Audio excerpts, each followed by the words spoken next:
চিংড়ি মাছগুলোকে নুন, হলুদ, কাশ্মীরি লঙ্কার গুঁড়ো আর কাঁচা সর্ষের তেল দিয়ে মেখে রেখে দিলাম। লবণ জলের মধ্যে কপিগুলোকে ভাপাতে দিয়েছি। পেঁয়াজ, আদা, রসুনকে অল্প জল দিয়ে পেস্ট করে রেখেছি। এরপর মিক্সিং জারে পেস্ট করে রাখা নারকেলের মধ্যে দিয়ে দিলাম জল, দিয়ে নারকেলের দুধটাকে আমি রেডি করে রাখলাম। কড়াইতে সর্ষের তেলে সামান্য লবণ দিয়ে চিংড়ি মাছগুলোকে ভেজে তুলে নিয়ে ওই তেলের মধ্যেই ফুলকপিগুলোকেও ভেজে নিতে হবে।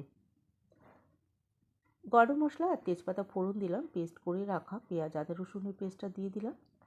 হলুদ, কাশ্মীরি লঙ্কার গুঁড়ো আর জিরের গুঁড়োটা অ্যাড করে নেড়ে চেড়ে দিয়ে দেবো একটা মিডিয়াম সাইজের টমেটো কুচি।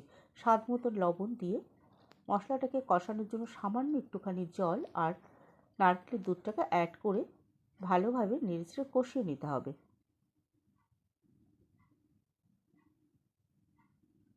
এরপর গ্রেভির জন্য ফুল নারকেলের দুধটাকে আমি দিয়ে দিলাম। ভালোভাবে ফুটিয়ে নিতে হবে।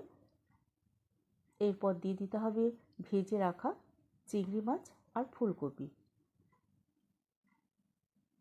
গ্রেভির মধ্যে 2-3 মিনিট ফুটিয়ে নেওয়ার পর দিয়ে দিলাম চেরা কাঁচা লঙ্কা, গরম মশলা আর কুচি করে কেটে রাখা ধনেপাতা। ঢাকা দিয়ে রেখে দিলে রেডি হয়ে গেল আমার দারুণ টেস্টি ফুলকপি চিংড়ির মালাইকারি রেসিপি।